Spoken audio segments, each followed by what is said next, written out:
Well, today the FM beta save comes to an end, even though we're no longer in the beta. I've upgraded to the full game. This is the first ever time I've actually played the full game, so if anything's changed, I might not be aware of it right now. We are obviously going to be playing Brentford and Manchester City in the final two games of the season. We're playing Brentford because it's not a save of this, or it's not even a video of this save unless we play Brentford. And Man City, we might be able to stop them getting the championship again. I say again as if we stopped them last season. It was Liverpool, wasn't it, last season? We have two games to play. Brentford is one of them. And then literally on the Sunday, so we're playing Friday and Sunday. It's weird. I don't know why. I think Brentford are doing well in Europe because Brentford are really good. We basically, if we win against Brentford and win against Man City, we might still have an outside chance of actually getting European football. For the Brentford game, then, it will be Gavin Bazunu in goal, Livramento, Adarabioyo, Salisu and Lodi in defence, Dewsbury Hall and Camavinga in midfield, Tell, Robbie, Endrick and Makoko up front. We are dropping Lavia and we're dropping Ward-Prowse because of fitness. Basically, 75 minutes for Ward-Prowse, 75 minutes for Lavia. But we've got some very good central midfielders, very good wingers as well, because that's Ward-Prowse's new position, so I didn't see the point in risking them. I have also just realised I've completely neglected to tell you what happened in between episodes, and I will have to tell you after the match because I can't remember either. Because we always play Brentford on camera, expect a goal from Ethan Pinnock because he always seems to score against us after I unintentionally badmouthed him. I didn't say he was a bad footballer, I just said that he wasn't, he's not a well-known footballer, so Ethan Pinnock will score against us. Balogun with the ball for Brentford on the right-hand side. 7 minutes on the clock only. Brentford coming forward. Lodi can not really steal it. I was going to say steal it away, but he can't manage to do it. Header forward, not far enough. Aaron Hickey gets tackled by Brobby, and now our counter-attack is on. Endrick gets there first. He's going to run forward. He's not really got much pace, and his shooting isn't the most accurate, apparently, either. Arguably, we should be 1-0 up there. Endrick should have been able to get past the Brentford defence and didn't manage to do it. Tell to Dewsbury Hall, number 7. Back to Livramento now. Tell on the right-hand side. Tries to find Endrick and does manage to do so. Back to Mathis Tell. Crosses it towards Brobby at the back post. His headed effort dinks the post. Ethan Pinnock can clear the ball. I'm wondering if this is going to be one of those games where we get really close and never actually score. Brobby's nicked the ball. We've got the numbers. We should score here. And again, we don't manage to find the back of the net. Arguably there, Brobby should have just passed it on the ground to somebody like a Makoko or Endrick, who I think were in the middle of the box. Dewsbury Hall takes the corner towards Tell. It's actually towards Ethan Pinnock. It's Camavinga outside the box. Loses out. What? Camavinga isn't very good on this game. I wonder whether that's why we managed to get him for relatively cheap. Livramento on the ground finds Mathis Tell. Plays it back to Dewsbury Hall. Long range effort. And David Raya with a spectacular save. 25 minutes on the clock. We have another corner. Our XG is probably nearer a 1 at the moment. Dewsbury Hall's gone over to take the corner as well. Left-footed corner. Whips it towards Camavinga in the middle. It's cleared. Endrick's not going to go anywhere near it. Tell's going to not keep it alive. Fair enough. And now it's a goal for Brentford because these always seem to go in. Jensen steps up to take it. Right-footed free kick in off the post. It's 1-0 to Brentford. They have an XG of 0.08 and they are 1-0 up to our XG of 1.24 now. We've got the ball through Livramento. 10 minutes left to play the first half. Adarabioyo to Salisu. He's going to go for a little run forward. The Ghanaian international finds Brobby. Lodi with some space, who stopped running for some reason and then just passed it straight to a Brentford man. Camavinga through ball. Endrick is the man to collect it and Endrick can tuck that ball away. Is 1-1. Right, now Endrick's got his goal, maybe he's going to get some confidence in him as well, and he should probably have already got 2. Half-time, it is 1-1 against Brentford. Not the most convincing. I say it's not the most convincing. We're playing very well. We're just not taking our chances. Into the second half, we've done no changes. It looks like Maxwell Cornet has come on. Or is it Cornet? I don't know. He's come on anyway for Brentford. Rico Henry with a throw. Jensen with the cross ball. Renan Lodi can clear that good. Brobby collects it. Now counter-attack time. Here we go. It's technically 3 versus 3. Makoko is one of the 3. Controls it well for Regani. I mean, what was going on there? Renan Lodi's got the ball for us. Lumps it all over towards Tell on the right-hand side. Livramento needs to get forward. Doesn't bother. Goes back to him instead. On the ground, Tell collects it into the penalty area. Tell's effort is saved by Raya. Not quite sure how he managed to save it and send it that way. Dewsbury Hall's going to take the corner as well. I don't think I've set my corners up. So I get excited at corners and then we never seem to do anything from it. We actually won a header there. We didn't score a goal, but we won a header. This has been the story of this season, I think. We've been the better team. We've definitely been the better team, but we're just not scoring goals. We just cannot score goals. We're going to draw against a team that we should be beating, and I think a draw here effectively means we are finishing mid-table. There's no two ways about it. We're going to do Makoko coming off. You know what? We do bring on Lavaja. He scored a lot of goals last season. Didn't really play this season, so he's not scored many. I don't think he scored any, to be honest. We also brought on Bruno Guimaraes as well in that. I don't know whether you saw me doing that, but we definitely did it. Final few minutes of the game, 3 minutes of injury time. Brentford have the ball as well. If we lose, which I would not be surprised if it happens, Brobby's got this fast. This is good. This is potentially going to be a last-minute winner. Henry gets there ahead of Tell. Takes his time, though. Ethan Pinnock, forward. Yarmouk. That's not his name, is it? It's definitely not how it's pronounced. Camavinga collects this ball. Terrible football from Camavinga. He's been awful. Even though he's got an assist, it's through to Florian Balogun. One-on-one with the keeper. We've lost to Brentford. They've had 2 highlights. They've had 2 highlights and scored them both. Gavin Bazunu's on a 6.4. The full-time whistle goes. Brentford pick up the 3 points. That's being FM'd, right? That's the definition of being FM'd. They've had 3 shots on target. Scored 2 of them. We've had 21 shots, 9 on target, scored 1.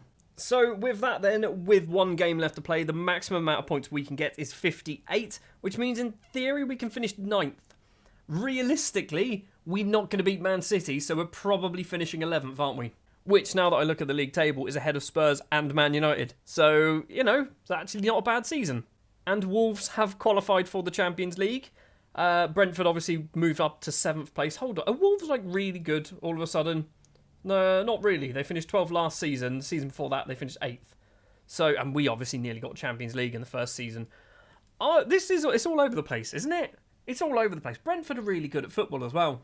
Also, in between episodes, I realised I didn't tell you what went on. We actually had some very good results. And by very good, we scored a lot of goals. We beat Forest 4-1. We beat Fulham 6-0. We beat Liverpool 4-1. Makoko scoring all 4 of those goals. We were on fire. Then we drew 1-1 with Watford. And this is obviously where the downfall begins. And then obviously losing against Brentford, where we should have just won. Let's go forward for a day and play Man City. We need to give everybody a rest. So the final game ever in charge of Southampton in this save is against Man City. This is what we're going to go for. And basically, this is the team for the future. In theory, this is the team that could keep playing for Southampton for 5 years. And if they keep playing, they should do very, very well. So that's why we're going to go for them. It's Bazunu in goal, Walker-Peters, Adarabioyo, Salisu and Lodi. The defence is the oldest part of my entire starting 11. Walker-Peters is 28, Adarabioyo is 27 and Salisu's 26, I think. Lodi, I think, is 27. So that's the oldest part of our entire starting 11. Lavia and Camavinga in midfield. Tell and Alagby, Endrick and Makoko. And our sub-bench as well is relatively young with players like Harwood, Bellis is there, Nyanzu's very young as well. So we've still got some decent youngsters on the bench. I would say Livramento would be our starting right back, but he is suspended. And I believe Man City are going full strength because they still need to win this game in order to win the league. We haven't gone weak. In my opinion, we haven't gone for a weak starting 11. We've just gone for a different starting 11 that perhaps we would normally go for. And it's not even much different. It's only really Alagby who is taking this corner. It's towards Makoko. Edison comes out, holds on. 1 minute, 10 seconds on the clock. If we can stop City winning the league, would that be quite a good thing? As a neutral, do we want City to win the league?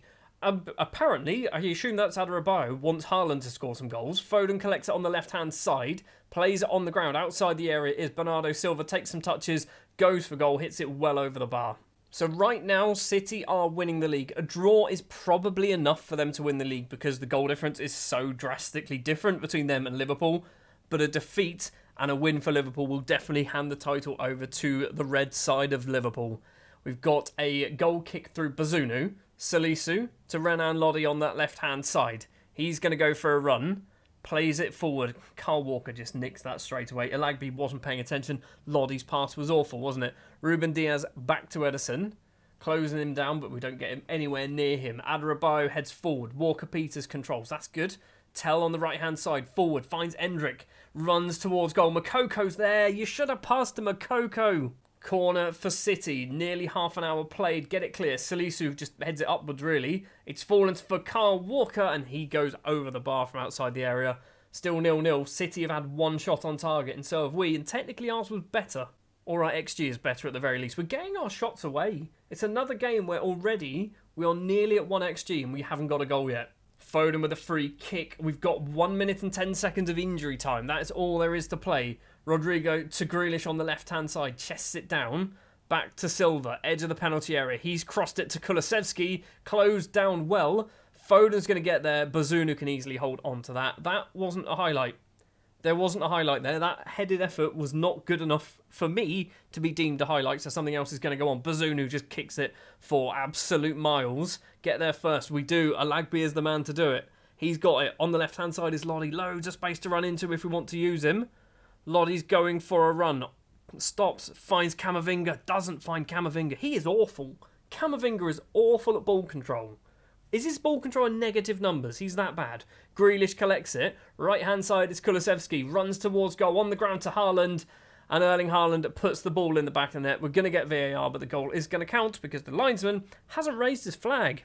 There we go. Goal is awarded. And all of that came from Camavinga not being able to pass a football. Well, it's not even pass a football, was it? It's control a football. Half-time then. Our shooting has not been good enough. Camavinga, I don't know what it is with him. Is it just this game, or is he really bad in real life? I don't think I've seen him put in a half-decent performance, although he did get an assist against Brentford. On the hour mark, nothing's happening in the second half. We're going to do a whole load of subs because we got some awful performance. Makoko is coming off. Brobby is going to come on. We're going to take off Lodi as well for Harwood Bellis. Sure, can come on as a right back. Walker Peters has been moved over to left back. Camavinga's coming off because he's just awful at football. Frank Onyeka, there you go, you can come on as well. Harwood Bellis with a throw against his former team. Finds Tell. Now Onyeka, back to Harwood Bellis, on the ground towards Endrick, but it's nowhere near him realistically. Grealish collects it, plays it forward. Kulusevski, now Kyle Walker on the right-hand side. Loads of space to run into. Why don't our fullbacks get into those positions? I've never seen one of our fullbacks be sort of lurking just outside of the midfield. They all seem to hang back a little bit too far. That might be a penalty as well. I don't want it to be a penalty because Gavin Bazunu can't save anything at the moment. So if it is a penalty, it's going to be 2-0. It is a penalty. It is going to be 2-0. It's going to be Erling Haaland stepping up to take it because, of course, it is. Because he needs to get into triple figures for the season. Haaland steps up. Gavin Bazunu's just saved a penalty. Gavin Bazunu's just saved a penalty, everybody. I think we've just witnessed history there. I think we've just witnessed history. Gavin Bazunu not only doing well, but also stopping a penalty and stopping Erling Haaland. It's Tell with the ball for us. 20 minutes to play. Endrick collects it. Brobby's in the middle. Finds Brobby. And why? You saw your name up in lights, mate. You could have just scored. City coming forward once again. Harwood Bellis, Onyeka. Now Endrick does a spin. Keeps hold of the ball as well. Endrick, where are you going? Pass it to somebody. Brobby again. You've missed two sitters. Two absolute sitters. This is like Saints in real life. Final 10. City once again starting the highlight, but that doesn't really mean much because we often nick the ball off of them. Ruben Diaz to John Stones, forward, Bernardo Silva, now Carl Walker. Look how far forward Walker is. Haaland's in on goal. Blast that one into space. Walker he's playing as an inverted wing-back. Maybe that's what we need to look at doing. Playing inverted wing-backs, that might actually help us out. I love the way I'm talking about this, like we're going to play more games as Southampton. We're not. This is the last game. The full-time whistle goes. Man City are champions at St Mary's. I mean, I guess we'll watch this. I could pretend that we've just won the league. We haven't, obviously. But, you know, we played our part by losing. So even though Man City are away from home, we still get to see their end-of-season celebrations. We don't get to see our team walking around the pitch doing the cartwheel, or not doing the cartwheels, just walking around the pitch looking very sombre. We finished the league in 11th place. Not the best finish, really, was it? Not the best finish at all. And Makoko wants a new contract, which, you know what? If we can get rid of these, I'll go for it. Let's drop that down to 105 as well. We'll sign you up. So the final end of season review, it's not the most exciting, is it? Not a lot really happened. We had a poor season. Genuinely, we had a very poor season. We did have a good season when it comes to transfers, though, didn't we? Makoko came in on a permanent deal, scoring 37 goals and 7 assists. Endrick, 14 goals, 13 assists. Bruno as well, who stopped playing in the second half of the season due to the new players coming in, like the Dewsbury Halls and your Camavingas. Adarabioyo was a good signing. Tell, I think, is going to be a very good one for the future. Still getting 8 goal involvements. Camavinga wasn't very good, was he? £65 million, but he's good. He is good, is he? Is he good? I'm not. Someone convinced me that he's good. Dewsbury Hall as well, although apparently he went on loan to Luton. He definitely didn't. He definitely didn't go on loan to Luton. Lodi, who apparently went on loan to Forest. Nyanzu, might have been a mistake, that one. Very expensive mistake as well. And Asnu, one for the future, I think. The board then, when it comes to the Premier League, a C-. I agree. We were not very good. We had some horrific spells of football. September through to December. basically all of September through to November, then all of December was horrific. We won once, or twice technically in December, but we played a lot of football. So yeah, that was not a good month. And then we just went on a load of draws. We drew a lot. We kind of got back to it towards the end of the season. But yeah, we had a bad time early on in the season. Europa League, however, was actually very good, but we only lost to Lazio because they score goals for fun. They were the team that also won, I think, 13-1, wasn't it? So yeah, losing against Lazio, not ideal, but I do genuinely like the new format of the Europa League. It's quite fun. I don't know whether the Champions League is the same. I think it might be. FA Cup and Carabao Cup were, we lost to Brentford in the Carabao Cup because of course we did. And FA Cup, probably the best cup run we've ever had. And we only got to the quarterfinals. Moments to remember, anything exciting? Beating Lecce 6-0. Match to remember, beating Chelsea 3-1. Was that one on camera? I think that might have even been on camera as well, wasn't it? And then goal of the season goes to Lavia against PSV. I'm not sure why I'm confused. We even saw that one on camera as well, didn't we?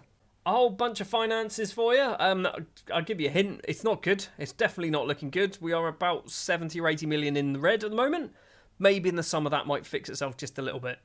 Best 11 then, if you are interested. There's a lot of goals in that, isn't there? We've got 3 players scoring double figures. 37 goals for Moukoko is just insane. In a couple of years' time, Endrick is going to hopefully be getting those kind of numbers as well. So we did all right. We actually didn't do as bad as it seems. It was just the poor run of form in the middle of the season and just not winning games when we should have won them. Bunch of accolades as well then, if you're interested. Moukoko wins everything, apart from goal of the season. Most assists, Ward-Prowse. Moukoko wins 2 more things, and then Adarabioyo wins the most coveted award in the entire game. I still don't know why that's there. It's such an odd thing. Like, you could do most tackles completed in 90 minutes, most headers, most shots on target, but most passes completed always seems to be there, and I don't know why. Record breakers as well. We've got 3. Ward-Prowse with 16 assists, 10 Man of the Match awards for Moukoko, and Camavinga cost too much money. Competition awards. PFA Young Player of the Year goes to Moukoko. Has he? Okay, we haven't seen that, but apparently that's happened. And then Endrick as well winning the Next Gen award, much like Moukoko did last year. And there you go, you can see Connor Hurley from TalkSport basically saying what I was saying earlier, that around October we were awful, and that was the problem.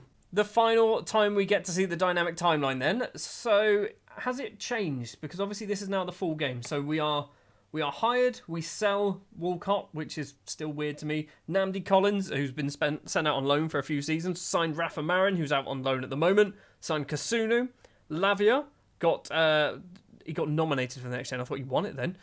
We signed Fatawu. We then got in the Europa League.